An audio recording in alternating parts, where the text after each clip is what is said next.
السلام عليكم ورحمة الله وبركاته. ازيك يا حبايب قلبي؟ عاملين ايه؟ يا رب تكونوا بخير. وهنعمل النهاردة كيكة الجيلي الباردة من غير فرن، بسيطة جدا وسهلة جدا وطعمها يجنن، وبجد كلنا نحبها جدا في الجو الحر ده. يلا نسمي الله وهنقول المقادير. معانا بسكوت شاي، اي نوع بسكوت شاي انت حباه، وكوباية الا ربع لبن، وكوباية كريم شانتيه لاما 200 جرام كريم شانتيه، و3 علب من جيلي فراولة. هنا بقى هنجيب اي صينيه عندك، انا كان عندي صينيه بايركس، وطبعا جبت كوبايه الا ربع لبن، فضيتها في الطبق وبدات بقى اسقي البسكوت بالشكل ده، احطه في اللبن يا دوبك واطلعه وارص في الصينيه. احنا عايزين نعمل طبقتين من البسكوت بس، يا دوبك واحط يا دوبك البسكوت في اللبن واطلعه بسرعه كده. خلاص خلصنا كل كميه معانا. وهنا بقى جبت باكو الجيلي وفضيته معانا بالشكل ده، وهحط عليه نص كوبايه ميه سخنه مغليه، كوبايه ميه سخنه يعني، واقلبها كويس لغايه لما الحبيبات الجيلي كلها تدوب معانا. وبعد كده هنزل تاني بنص كوبايه ميه بارده واقلبها كويس. وهنا بقى هنجيب بوله وهننزل بيها بكوبايه الكريم الشانتيه ومعاها نص كوب لبن، وهنضرب كل ده بالمضرب. وبعد ما ضربنا كل ده بالمضرب بالشكل ده، هنجيب الجيلي اللي احنا كنا سايبينه على جنب وهنبدأ نحطه على الكريم الشانتيه، وهنكمل تاني ضرب بالمضرب.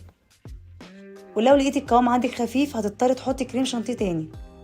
انا طبعا كنت جايبه كميه زياده شويه عشان اظبط المقدار معايا، يعني لقيتي خفيف تروح حاطه كريم شانتيه تاني عشان يظبط معاكي. انا هنا لقيت القوام عندي خفيف فبدات احط كريم شانتيه تاني، وضربت تاني بالمضرب لغايه لما القوام معايا يتظبط. احنا هنا عايزين الكريم شانتيه ولا تقيل ولا خفيف، يبقى معانا بالشكل ده كده. وبعد كده هنفضي كل ده على البسكوت وهنفرده معانا بالشكل ده كده. بعد كده هنمسك الصينيه وهنهزها شويه كده بايدينا، هتلاقيها كله اتفرد معاكي كويس.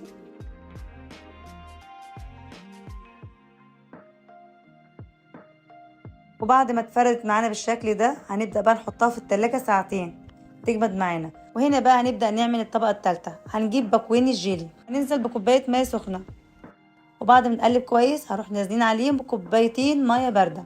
وبعد كده بعد ما نقلبها كويس هنجيب الصينيه بتاعتنا، وطبعا بعد ساعتين لما جمدت معانا في التلاجة، واي سباتولا بالشكل ده اروح نازلين عليها بالجيلي، بس بالراحه عشان ما تحفرش معانا.